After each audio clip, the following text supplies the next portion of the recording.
انا انزلناہ فی لیلۃ القدر، انا بے شک ہم نے، انزلناہ ہم نے نازل کیا ہے اس کو، کس کو؟ قرآن مجید کو. کب؟ فی لیلۃ القدر، لیلۃ القدر میں. اور لیلۃ القدر رمضان کی راتوں میں سے ایک رات ہے، کیونکہ دوسری جگہ پر آتا ہے شہر رمضان الذی انزل فیہ القرآن، رمضان وہ مہینہ ہے جس میں قرآن نازل ہوا. اور سورۃ الدخان میں بھی آتا ہے انا انزلناہ فی لیلۃ مبارکۃ انا کنا منزلین. اور وہاں پر یہ بھی بتایا گیا کہ فیہا یفرق کل امر حکیم امرا من عندنا، کہ اس رات ہر حکمت والے کام کا فیصلہ کیا جاتا ہے اور وہ ہماری طرف سے حکم ہوتا ہے. تو انا انزلناہ فی لیلۃ القدر، اور عام طور پر اردو میں اس کو کیا بولتے ہیں؟ شب قدر. اردو میں قدر کا ترجمہ قدر ہی کیا گیا ہے، ورنہ قدر کے کئی ایک معنی ہیں. قدر و قیمت بھی، عزت، تقدیر، مقدار. تو عزت والی رات کیوں ہے یہ؟ کیونکہ اس میں ہر نیک عمل کی یا نیک بندوں کی قدر کی جاتی ہے، کئی گنا اجر زیادہ دیا جاتا ہے. وہ آتا ہے نا من قام لیلۃ القدر ایمانا واحتسابا غفر له ما تقدم من ذنبہ. اور قدر یقدر، تقدیر کا کیا معنی ہوتا ہے؟ کسی معاملے کی تدبیر کرنا، اور تقدیر کے لیے بھی آتا ہے. ابن عباس کہتے ہیں کہ اس رات میں سال بھر کی آنے والی باتیں عالم بالا میں مقدر اور معین کی جاتی ہیں. کسی کا مرنا، بیمار ہونا، رزق کی فراخی، تنگی. اور پھر یہ بھی ہے کہ اس رات میں کثرت سے فرشتے زمین پر اترتے ہیں. وما ادراک ما لیلۃ القدر، اور کس چیز نے واقف کیا تجھ کو کہ لیلۃ القدر کیا ہے، یا کون بتائے تجھ کو کہ لیلۃ القدر کیا ہے؟ لیلۃ القدر خیر من الف شہر، شب قدر 1000 مہینوں سے بہتر ہے. یعنی وہ ایک رات ایسی ہے کہ جس میں 1000 مہینوں سے بڑا کام ہو گیا، یعنی قرآن کا نزول. اور ویسے بھی اس رات کی عبادت جو ہے وہ انسان کے لیے بخشش کا ذریعہ ہے. جیسے آتا ہے نا من قام لیلۃ القدر ایمانا واحتسابا غفر له ما تقدم من ذنبہ. تو جس کو یہ رات نصیب ہوگی وہ بہت خوش قسمت ہے. حدیث میں آتا ہے حضرت عائشہ فرماتی ہے کہ نبی صلی اللہ علیہ وسلم جب آخری عشرہ ہوتا تھا رمضان کا تو اپنا تہبند کس لیتے اور راتوں کو جاگتے اور اپنے گھر والوں کو بھی جگاتے. بخاری اور مسلم کی روایت ہے.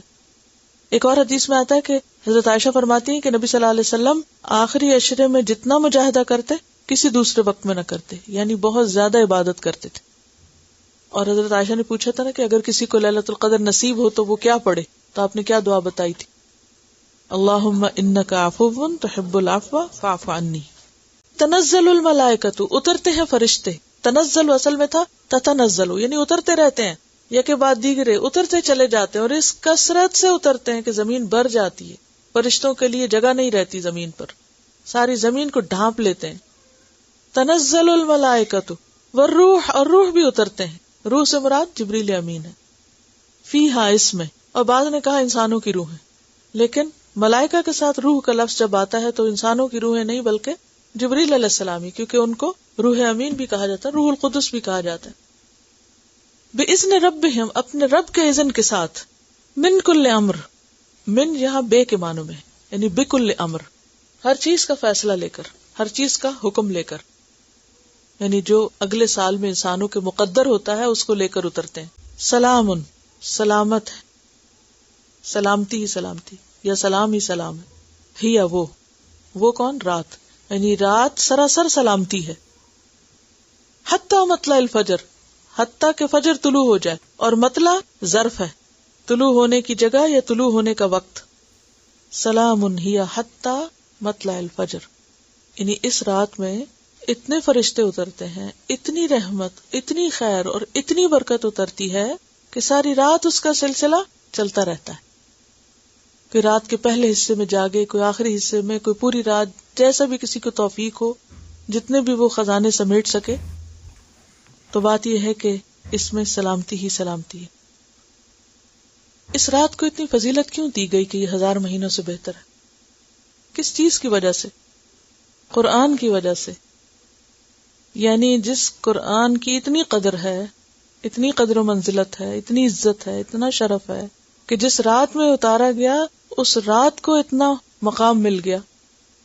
یہ بالکل وہی کانسیپٹ ہے نا جیسے تین اور زیتون اور طور سینین اور بلد الامین کو کس وجہ سے اتنی عزت ملی؟ پیغمبروں اور وحی کی وجہ سے. 3 بڑی کتابیں یہاں اتری، ایک جگہ انجیل، دوسری جگہ تورات، تیسری جگہ قرآن. تو جگہیں بھی کس وجہ سے معزز ہو جاتی ہیں کہ ان میں کام کیا ہوتا ہے. مسجد کیوں افضل ہے آپ زمین سے؟ کہ وہاں عبادت ہوتی ہے. تو کوئی بھی مقام، مکان، چاہے آپ کا گھر ہی ہو، جہاں اللہ کا ذکر ہوگا وہیں پر رحمت اور برکت نازل ہوگی. اور پھر وہ اوقات بھی بہت بابرکت ہو جاتے ہیں جن میں اللہ کا ذکر ہوتا ہے. اسی لیے آپ دیکھیے کہ رات کے اوقات میں تہجد کا وقت خاص طور پر عبادت کا وقت ہے. اور پھر رمضان کو کیوں عزت ملی؟ روزہ تو ہے لیکن شہر رمضان الذی انزل فیہ القرآن، رمضان وہ مہینہ ہے. رمضان کی پہچان کس سے؟ روزے سے نہیں کرائی گئی، یہاں قرآن سے کرائی گئی. شب قدر کو قرآن کی وجہ سے عزت دی گئی، البلد الامین کو اسی وجہ سے عزت دی گئی. تو اگر ہم اس کی قدر کریں گے، اس کو پڑھیں گے، اس کا حق ادا کریں گے، تو یہ ہو نہیں سکتا کہ پھر اللہ کے وعدے پورے نہ ہو. اتنا کچھ جاننے کے باوجود پھر بھی افسوس سے کہنا پڑتا ہے کہ بہت سے لوگ اس نعمت سے غافل ہیں، اس سے محروم ہیں، اس کی قدر نہیں کرتے، اس کی طرف توجہ نہیں دیتے، اس کو اہمیت نہیں دیتے. دنیا کا علم برا نہیں، لیکن اس سے دین کو چھوڑ کر حاصل کرنا، دین کا پتہ کچھ نہ ہو اور صرف دنیا کے پیچھے انسان بھاگا چلا جائے تو خسارہ ہے. وہ علم انسان کو اور زیادہ اللہ سے دور کر دیتا ہے. تو بار بار ان صورتوں میں جس چیز کی تکرار آ رہی ہے وہ دراصل کیا ہے کہ اس نعمت الہی کی قدر کی جائے.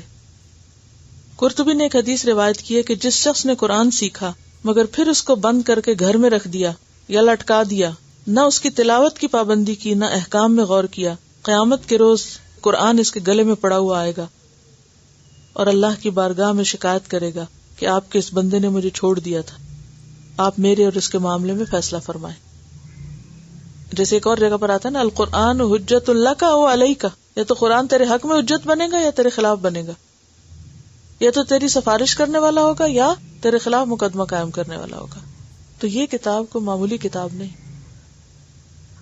ہم اس کے لیے قدر و عزت و منزلت بس کتنی سمجھتے ہیں کہ بس اوپر رکھ دیں، یا پھر یہ کہ اس کو چوم لیں، یا یہ کہ اس کو صرف ظاہری عزت و منزلت دیں، جبکہ جس مقصد کے لیے آئی ہے اگر وہ پورا نہیں کیا جائے گا تو صحیح عزت اور قدر و منزلت اس کی ہو نہیں سکتی.